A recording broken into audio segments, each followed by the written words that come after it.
大學畢業後，我貸款建了村裡唯一的抽水站，8年只收基礎電費，只為讓鄉親們的果園在旱季不被旱死，結果卻被貪心不足的大伯和農業公司舉報，污衊我偷電漏水，硬生生逼我交出管理權。我索性簽了免責協議，拆走屬於自己的核心電機，去市郊搞起了全自動化生態農莊。大旱之年，村民看着天價的智能水費單和滿山枯死的果樹，將我那好大伯活活按在泥地裡。先前我剛把抽水泵的濾网清洗乾淨，大伯秦滿倉就带着堂弟以及幾個夾着公文包的陌生男人走進了泵房。大伯一進門，眉頭就擰成了個疙瘩。這什麼破機器，動靜這麼大？秦岩，你這水泵用了多少年了？效率低的要命，水流細的跟小孩尿氣似的。你是不是故意卡着大家的水？王大娘刚挑着空桶過來排队，聽到这話，馬上把扁擔放下了。咱們村地勢高，這台泵能把水壓上來就不容易了。8年了，我只收大家最基本的電費，忍忍吧，這就開閘放水。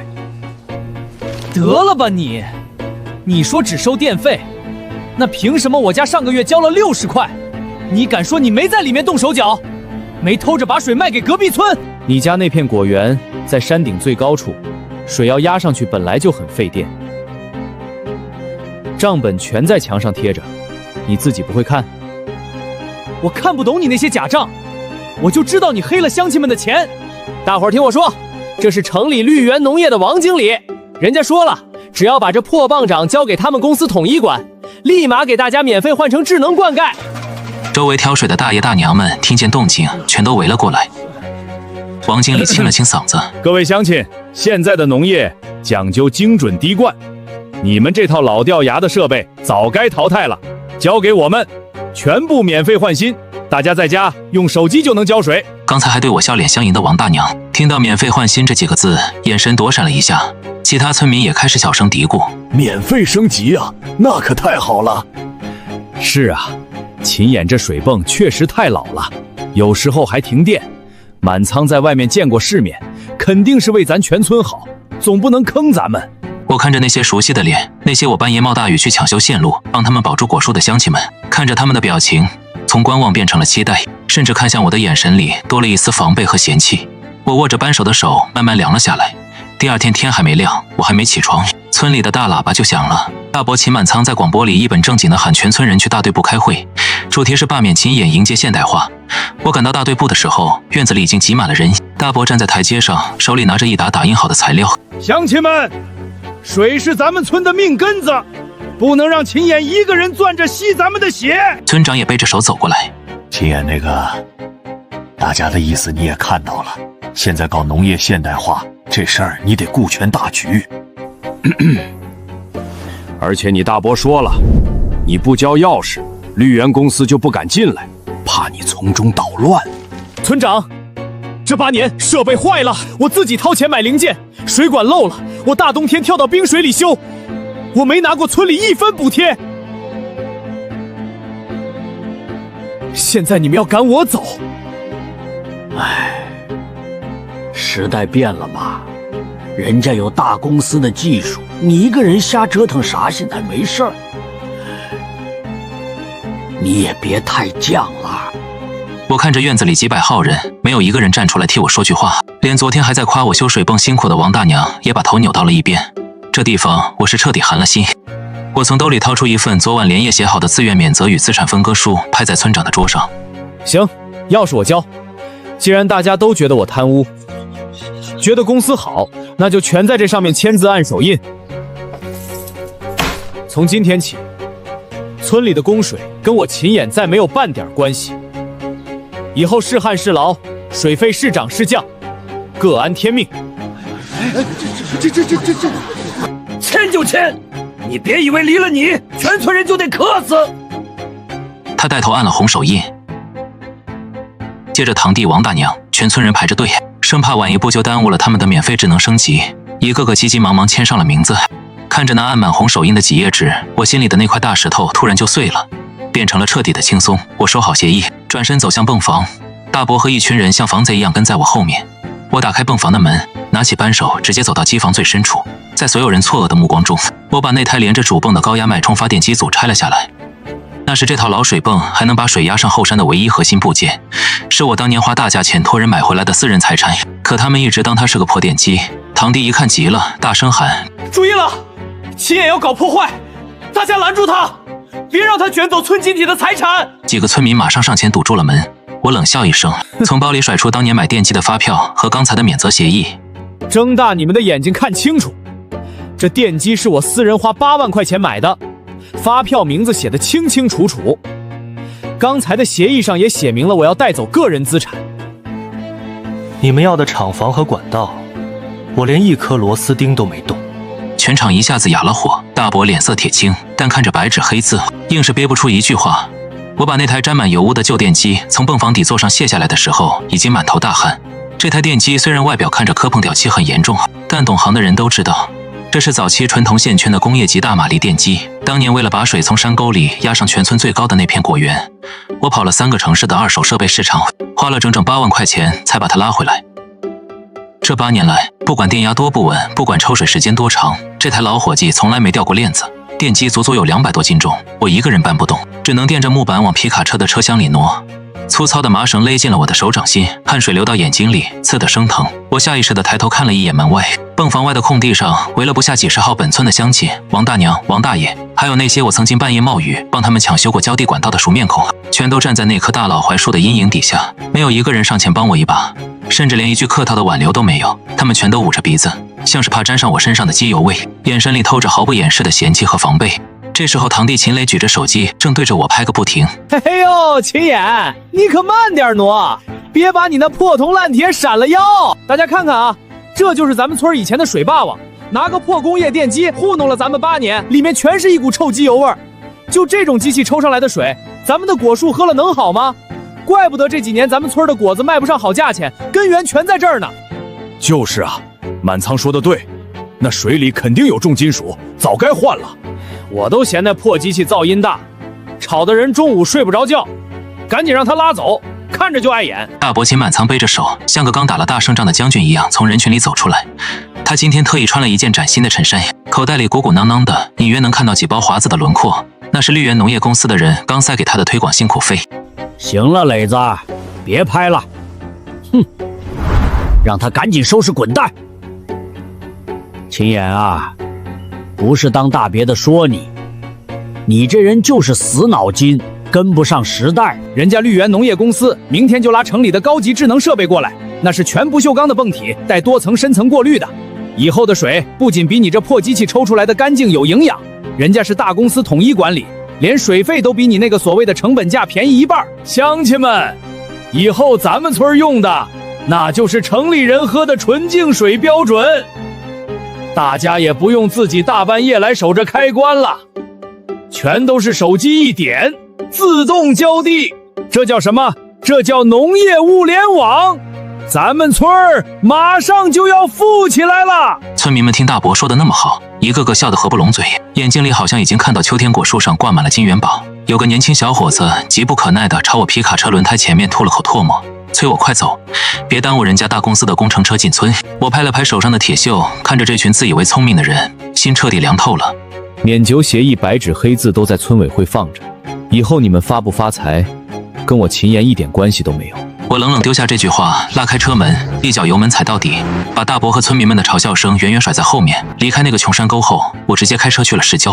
我知道我手裡這台工業級老電機，別人看着是破銅爛鐵，可要是在真正懂農業的人手裡，那就是能救命的家伙。我在市郊轉了整整3天，終於看中了一大片荒地，足足有上百畝。這塊地租金便宜的離譜，原因就一個：旱。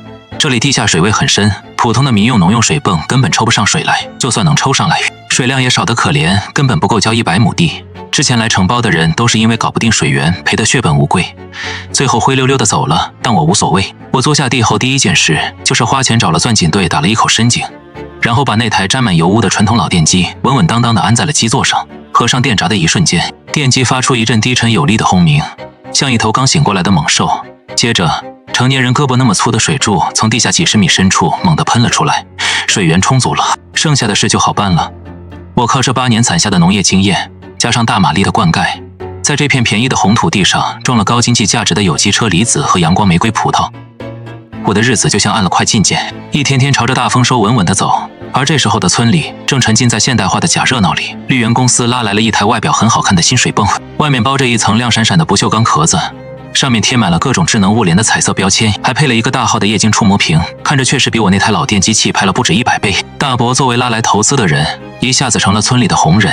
綠源公司為了穩住他這個地頭蛇，不光給了他一筆不少的回扣，還把村裡鋪管道的土建小貨包給了他。那陣子大伯家風光得很，他每天夾着個小包在村裡晃來晃去，俨然一副大包工頭的架勢。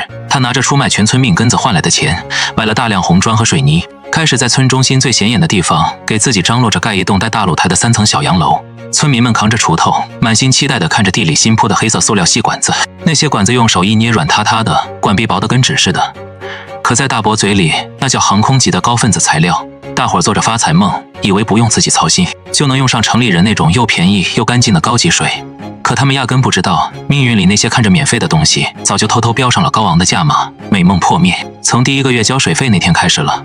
5月底正是果樹開花做果的關鍵時候，需水量越來越大。綠源公司的收費員搬了張桌子，大大咧咧地坐在大隊部的院子裡，旁邊還立了一款的2維碼牌子。村民們注意了，請盡快到大隊部繳納本月水費，激活智能 IC 卡，以免影響正常灌溉。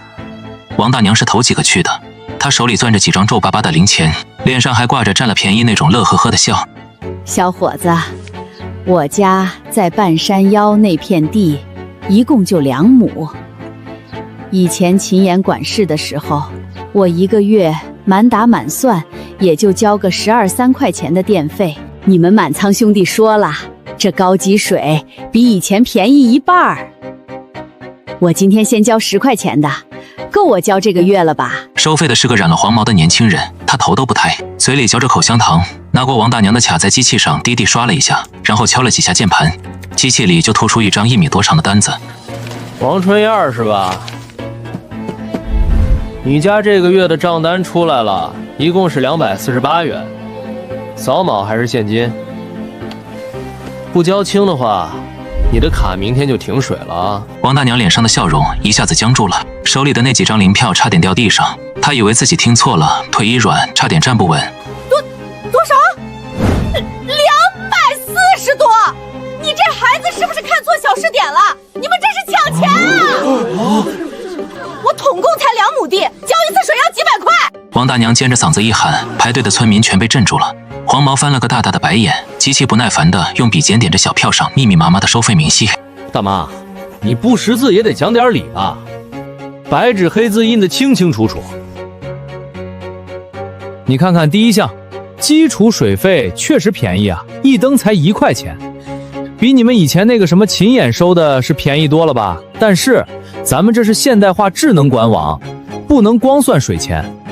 第2項，智能平台網絡服務費每月30。第3項，PE 管道折舊及日常維護費每月80。第4項，因為你們村在山上，這是階梯式加壓電費分攤60。還有智能水表租金費、微量元素添加費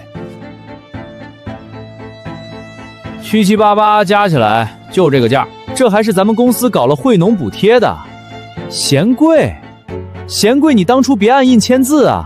賢貴，你別刷卡開拔，滾啊！水龍頭長在你們自己地裡，誰逼你用了？黃毛這番話就像一記響亮的耳光，狠狠抽在全村人臉上。消息像長了翅膀一樣傳遍了全村，所有人都懵了。以前我管的時候，電機是我買的，管子是我修的，我只按國家電網的標準收他們純抽水用的電費，1分錢雜費都沒要過。現在綠源公司來了，玩起了資本最拿手的拆分收費和隱形附加費那一套，把各種亂立名目的服務費全加進去，算下來交同樣1畝地的成本翻了足足幾十倍還不止。村裡炸了鍋，村民們都氣壞了。那些平時為了幾毛菜錢能在集市上跟人吵半天的農村婦女，這會兒心疼得跟滴血一樣。幾百號人鬧哄哄地湧到村中心，把大伯秦滿倉那棟還在蓋的小洋樓圍了個裡3層外3層。秦滿倉，你個該的，你出來把話說清楚！你不是說便宜1半嗎？現在交地的錢比我們買大米的還貴，你是不是跟那個公司合夥騙我們錢？大伯秦滿倉這時候正在2樓看他那個大露台，見底下人群激憤，趕緊整了整衣服，端着架子走出來。他心裡其實也發虛，因為公司的收費套路他也是剛知道，但他拿了人家5萬塊的好處費，現在只能硬着頭皮繼續編。吵什麼吵？一個個眼光怎麼這麼淺？人家這是省裡下來的大公司，那不鏽鋼的水泵，那地裡的管子，人家前期投了多少錢，不得收回成本嗎？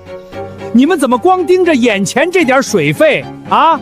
你們要算大賬，人家那水裡是加了營養液的，經過了高科技過濾，這就叫投資。現在多花幾百塊水費，等秋天果子長得又大又亮，賣給城裡的大超市，一斤多賣個3、5塊錢，那點水費算個啥？早就幾倍、10幾倍賺回来了。你們要是因為心疼這點錢就不澆水，到時候果子結得像核桃那麼小，那就是你們自己目光短淺。村民們被大伯这套半真半假的说辞给唬住了。大家虽然心里疼得不行，但看看地里已經鋪好的管子，再想想已經簽了字的合同，連退路都沒有了。畢竟老水泵已經被我拉走，井口也被綠源公司封了，沒辦法，大夥只能咬碎牙往肚子裡嚥。為了省錢，村民們開始摳着過日子。本來該澆透的水，現在只敢開個10分鐘，讓地皮稍微濕一點就趕緊拔卡。原來10天澆一次，現在硬是拖到半個月甚至20天。果樹不會騙人，水分跟不上，那些原本該水靈的葉子邊上開始發黃乾枯，枝頭的小果子長到硬幣那麼大就不長了。整個村子籠罩在一股壓抑又焦慮的氣氛裡，他們只能在心裡默默祈禱今年能多下幾場大雨，好省下那要命的天價水費。可他們根本不知道老天爺是不講情面的，一場足以讓全村傾家蕩產的百年大旱正悄悄逼近。7月中旬，百年不遇的夏季大旱來了，整整45天，天上沒掉一滴雨星子。村裡那條原本用來洗衣服的小溪，早在半個月前就乾得只剩龜裂的河床，連泥鰍都成了乾屍。往年這個時候，正是果樹做果要命的關鍵期，一天都離不開水。可今年，因為綠源公司那吸血鬼一樣的階梯收費，村民們誰也不敢敞開澆。最先遭殃的是種在半山腰的王大娘家，她家那2畝全家人賴以生存的蘋果樹，葉子已經從邊上開始發黃捲曲，用手輕輕一捏，直接碎成粉末渣子。枝頭上那些本來該有核桃大的青色果子，現在乾瘪的跟一層老樹皮包着果核似的，輕輕一碰就噗噗簌簌往下掉。王大娘一屁股坐在滾燙的地頭，拍着大腿放聲大哭。完了，全完了！老天爺，你這是要逼死我們啊！這可是我老伴兒下半年的透析錢，是我孫子秋天去鎮上讀初中的學費呀！為了買化肥，我還欠着信用社2萬塊的貸款。再不澆水，這樹要是旱死了，我們全家就只能去上吊了。王大娘的哭聲像一個信號，徹底把全村人的心理防線擊穿了。不知道誰在村頭大喊了一聲：“管不了那麼多了，就算傾家蕩產交水費，也得先把樹保住。”幾百戶人家像瘋了一樣，全都往自家的果園裡跑。大家紅着眼睛，不管不顧地拿出那張曾經被他們當成高科技象徵的智能 IC 卡，哆嗦着手貼在刷卡機上。刷卡聲在各個乾旱的山頭響個不停，幾百個閥門在同一時間被村民們急切地擰到最大。所有人都在眼巴巴地盯着地裡那根黑色 PE 塑料細管，等着那昂貴的營養水流出來。可是水管裡只傳出幾聲沉悶的空氣呼噜聲，緊接着閥門口勉強吐出2口混着泥沙的黃泥水後，就徹底沒動靜了，連一滴水星子都擠不出來。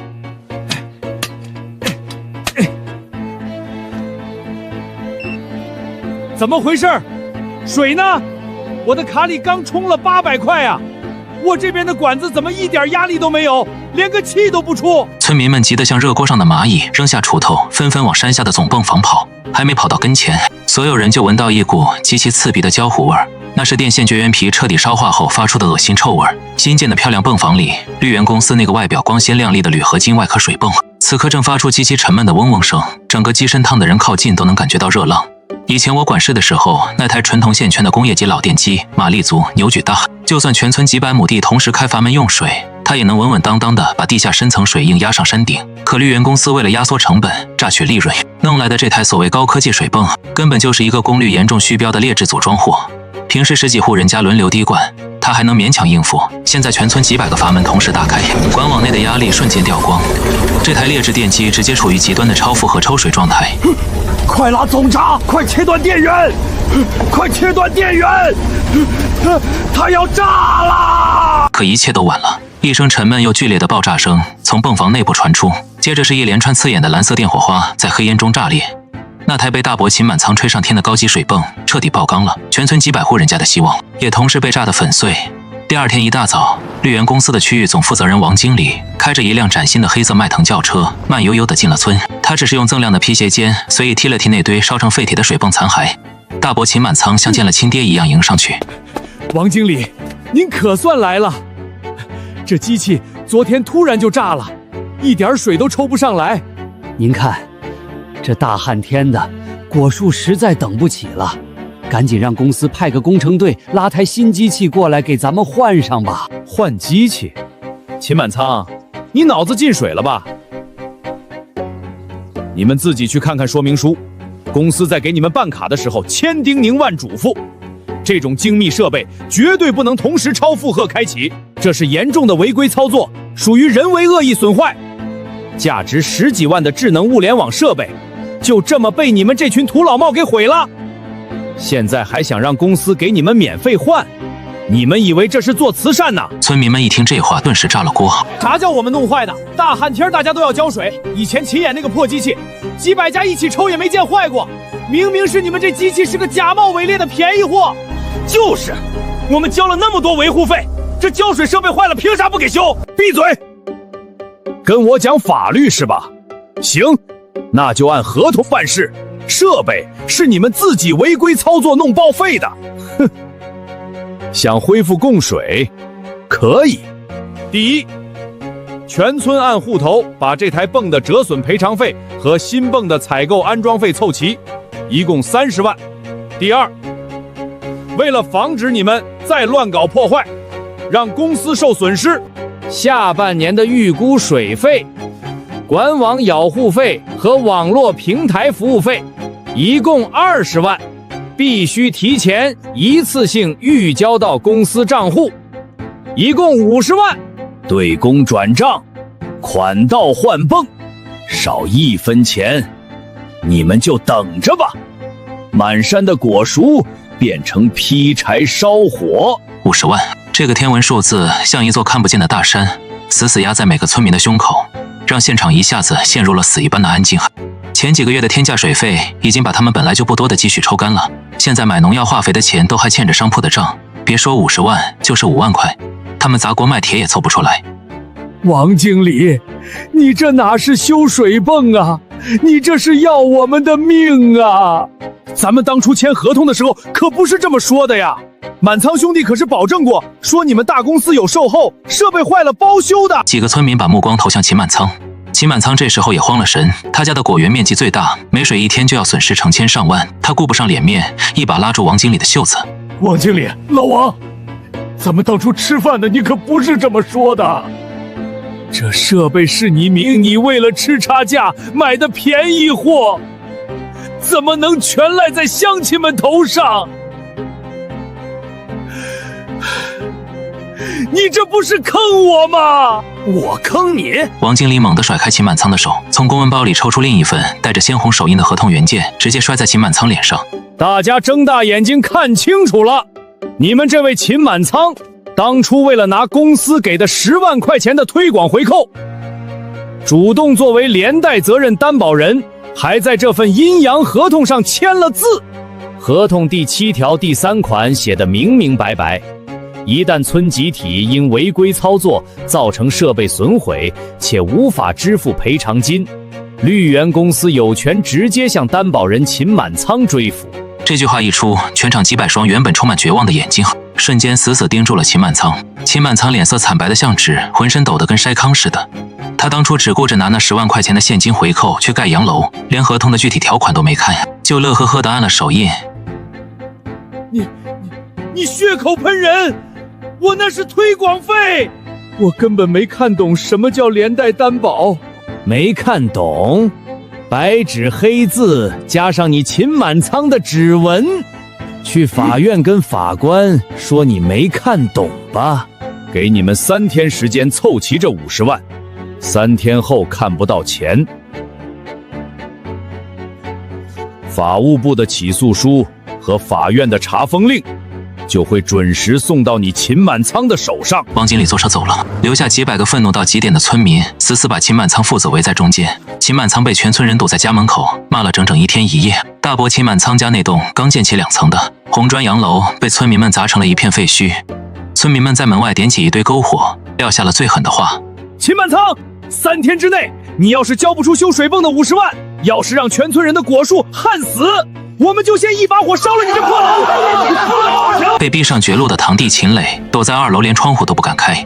爸，不能再这麼等下去了，這幫種地的真是會打死我們的。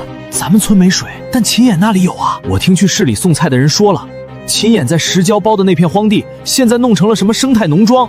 只要咱們給他打個電話，讓他回來救急，這50萬不就不用賠了嗎？對，跟邵岩打電話。我是他親大伯，大斷骨頭連着筋，他不能看着大伯被人逼死啊！而此時此刻，遠在市中心最頂級的酒店頂層宴會廳裡，我正穿着一身合體的高定西裝，站在燈火通明的水晶吊燈下。這裡正在舉辦全省現代農業與供應鏈融合發展高峰論壇。作為市裡扶持的標杆企業，我剛剛跟全國最大的生鮮連鎖商超簽了一份價值3000萬的年度獨家供貨協議。我手裡端着一杯香檳，正在跟對面的商超集團執行總裁聊天。就在這時，我口袋裡的私人手機傳來了震動。我端着酒杯，轉身走進宴會廳外安靜的 VIP 休息室，按下接聽鍵。有事？村裡出大事了，那個綠源公司的水泵炸了，現在斷水2天了，全村的果樹都要死絕了。鄉親們現在堵在咱們家門口。秦岩，你快帶着你那台老電機回來救命吧！只要你回來把水抽上來，以前的事兒咱們一筆勾銷，水費隨你定。是啊，小眼，大伯知道錯了，以前是大伯鬼迷心竅，被那個黑心公司騙了。你可不能見死不救啊！我可是你大伯，你要是不回來，這幫人真的會把我活埋的。秦滿倉、秦磊，你們是不是年紀大了，記性連狗都不如？離開村子那天，當着全村幾百號人的面，那份自願免責與資產分割書，是誰牽頭按的紅手印？你們當初罵我貪污，罵我賺黑心錢，為了拿那10萬塊錢的回扣，毫不猶豫地把我當垃圾一樣掃地出門，轉頭去捧那個資本公司的臭腳。我走的時候，白紙黑字寫得清清楚楚。從今往後，村裡的供水跟我秦燕再無半點瓜葛。秦燕，你不能這麼絕情，全村幾百口人的命，你擔得起嗎？少拿鄉親們的命來綁架我。當初按手印的時候，他們哪一個猶豫過？我毫不猶豫地掛斷了電話，並把這張新卡再次拉進黑名單。隨後推開大門，宴會廳裡掌聲雷動。那是商界名流們正在慶祝合作的達成。而在幾十公里外那片乾旱的大山裡，村民們強行抓住秦滿倉，逼着他按下了手印，被迫把他名下僅剩的果園和這棟被砸爛的房子全部抵押給了全村人作為賠償。爸，我想到辦法了，只要咱們半夜摸去秦眼的農莊，把那台老電機拆回來裝上，明天一早全村人有了水，誰還會找咱們算賬？說不定大家還得感謝咱們救了全村的命。秦磊這套歪理居然讓絕望中的秦滿倉看到了一絲荒謬的希望。他哆嗦着從內衣口袋裡掏出最後幾千塊錢，塞進秦磊手裡。磊子，你趁着後半夜他們打瞌睡，從後窗翻出去，去鎮上找幾個膽大的，無論如何把那台電機給我拉回來。當天凌晨2點，秦磊花重金在鎮上雇了2個平時游手好閒的二流子，開着一輛麵包車，悄悄摸到了我位於市郊的天眼生態農莊外圍。在他們想象裡，農莊頂多就是圍一圈鐵絲網搭個看瓜的茅草棚，只要剪斷鐵絲網，把電機往車上一抬，神不知鬼不覺。但他們根本不知道，他們面對的早已不是一個傳統的農村果園，而是一個高度現代化、資產過千萬的農業科技企業。秦磊手裡拿着大號液壓剪，咔嚓咔嚓地剪斷了農莊最外圍的一處防護網，隨後帶着2個二流子直奔農莊中央那個獨立的恆溫水泵房。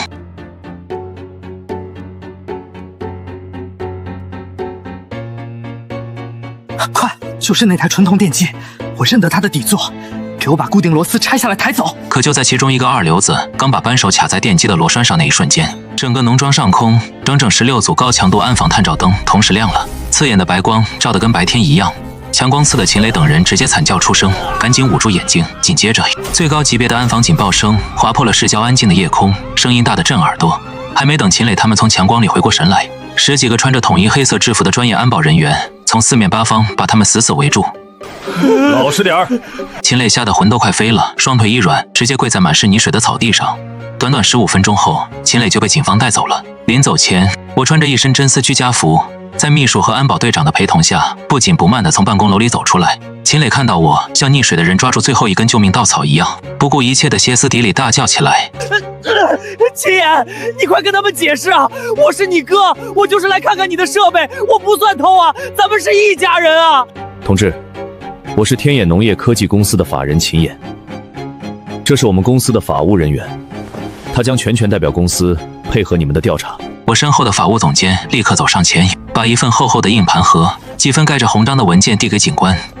同志你好，這是全視角的監控錄像和設備資產評估報告。他們試圖強行拆卸的這台高壓脈衝電機，並不是普通的農機器，而是我們公司自主研發並申請了專利的核心動力部件。該系統的賬面評估價值為40萬元。這幾個人破壞安防設施，攜帶專業作案工具強行拆卸，已經構成了典型的結夥入室盜竊未遂，並且因為涉案標誌物屬於企業核心資產，一旦拆卸，將導致我們上千畝的作物面臨斷水枯死的風險，潛在經濟損失高達數百萬。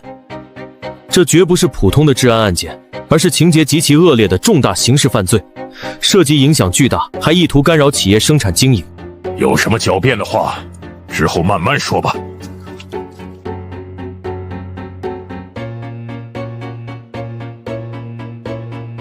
進去。秦岩，你個絕情的家伙，你會遭報應的！秦磊被刑事拘留的消息，第二天一早就傳回了村裡。這個消息對於本來就已經處於崩潰邊緣的大伯秦滿倉來說，簡直像五雷轟頂。他為了湊錢請律師把兒子撈出來，更為了應付村民和綠源公司的雙重逼債，只能把滿山那些根本沒長熟、連鳥都不吃的殘次品蘋果全部硬摘了下來，足足裝了3大卡車，試圖把這些垃圾拉到市裡最大的生鮮批發市場去碰碰運氣。在他那點可憐的認知裡，城裡人多，只要價錢壓得足夠低，總有貪便宜的散商願意接手。可他根本不知道時代早就變了，更不知道這個生鮮批發市場最大的核心供貨商就是被他親手趕出村子的我。那天上午，江南生鮮市場人聲鼎沸，秦滿倉灰頭土臉地站在交易大廳中央，正低三下四地拉着一個穿西裝的超市採購經理，死死不撒手。劉經理，大老闆，您就發慈悲收了吧，這可是純天然的山坡蘋果。雖然今年因為天旱個頭小了點兒，但價錢絕對便宜啊。我不按箱賣，我按斤稱，3毛，不，2毛錢一斤。您隨便給點錢，直接把車拉走都行。老頭，你是不是走錯地方了？你拿我們全省最高端的生鮮市場當垃圾回收站呢？這種連豬都不吃的殘次品，你也好意思往市場裡拉？這要是擺上我們連鎖超市的貨架，我們超市的招牌還要不要了？周圍路過的商販和冷鏈車司機紛紛停下腳步，發出一陣哄笑和指指點點。就是啊，老頭，想錢想瘋了吧？也不過看看現在市場裡認什麼貨，睜大你的眼睛看看，現在的高端市場要的是什麼標準？秦滿倉順着劉經理的手指抬起頭，巨大的屏幕上正在循環播放一部制作精良的企業宣傳片。畫面裡，全自動化的噴淋系統在陽光下折射出彩虹，水肥一體化的管道精準地滋潤着每一寸土壤，一串串飽滿圓潤的陽光玫瑰葡萄在高清鏡頭下散發着讓人流口水的生命力。而在宣傳片的末尾，屏幕上赫然浮現出幾個燙金的大字：天眼農業科技集團創始人秦眼。秦滿倉渾身一震，雙腿發軟。看到了嗎？人家天眼農業送來的有機水果，那才叫搶手貨，還沒下樹就被各大商上高價包圓了。你這3車破爛，倒貼運費白送都沒人要。劉經理像趕蒼蠅一樣揮了揮手，轉身準備離開。就在這時，劉經理突然換了一副極其恭敬又諂媚的笑臉，快步迎向交易大廳上方那一圈透明玻璃長廊，那裡是市場管理處專門為頂級大客戶設立的 VIP 洽談室。秦满倉呆呆地順着劉經理跑去的方向望去，透過 VIP 洽談室那面巨大的落地隔音玻璃，他看到了幾個西裝革履的大老板正圍坐在一張紅木長桌旁，而在主位上的正是我。隔着吵鬧喧囂的交易大廳人群，秦滿倉的目光和我对上了。我没有對他露出勝利者的微笑，也沒有憤怒的指責，我只是用一種極其平靜的眼神淡淡瞥了他一眼，那種眼神就像在看路邊一粒微不足道的灰塵。秦滿倉的嘴唇剧烈地哆嗦起來，他突然双手死死捂住胸口，發出一聲極其凄厲絕望的干嚎，隨後雙眼一翻，直接一屁股癱坐在他那堆散發着酸腐氣味的爛蘋果裡。秦滿倉中風癱瘓了，綠源公司的法務團隊趕來的时候，他還躺在破舊的家中。王經理帶着催收团队和法院的傳票再次堵在村口，地里的管网已经被他們挖走抵債，但這遠遠不夠填平那所謂的50萬違約金。這一次，王經理露出了資本最貪婪的獠牙，他拿出厚厚一沓土地流轉抵押協議，逼着全村人簽字。現金拿不出來，那就拿你們的果園承包權來抵債。簽了字，這幾百亩地以後就是我們綠源公司的了。你們要麼滾出村子，要麼留下来給我们公司当按天結算的臨時工。幾百個村民面如死灰，老人們坐在地上嚎啕大哭，失去了土地，他們就等於丟了命根子。王大娘死死護着自家的土地證，哭得撕心裂肺。村長，咱們不能簽啊！簽了就真成無家可歸的乞丐了。不能簽，大不了這條老命不要了。鄉親們，跟我走，去市裡去求秦岩。現在全天下只有他能救咱們的命。在徹底的絕望面前，尊嚴早已一文不值。幾十個村民代表拼湊了最後一點路費，租了2輛破舊的敞篷卡車，在刺骨的秋風裡顛簸了3個小時，來到了我位於市郊的天野農業科技集團大門外。秦岩，秦老板，鄉親們來給你磕頭了。當我的秘書在監控裡看到這一幕，跑來向我匯報的時候，我正坐在會議室裡看全省的農業氣象報告。我走到落地窗前，低頭看着大門外那群齊刷刷跪在柏油路上的村民，他們的額頭抵着冰涼的地面，當初的貪心早就被現實的教訓碾得粉碎。我披上風衣，帶着法務總監和幾名安保人員，推開氣派的電動大門走了出去。看到我出來，村長站起來，老淚縱橫。小野，我們知道錯了，我們被秦滿倉和那家黑心公司騙得傾家蕩產，連地都要保不住了。你大人有大量，救救村子吧，哪怕讓我們給你當牛做馬，只要保住地就行啊。村長，當初你們按紅手印逼我走的時候，我記得我說過，生殺禍福，各安天命。你們為了貪那點虛假的便宜，輕易把全村的命根子交給了騙子，不僅踩碎了我的心血，也踩碎了你們自己的退路。這苦果本來就該你們自己咽，但是那片土地上埋着我秦家的列祖列宗，埋着我父親。我秦也可以不認秦滿倉那個，但我不能看着生我養我的村子被一幫打着科技幌子的資本騙子給吃乾抹淨。小野，你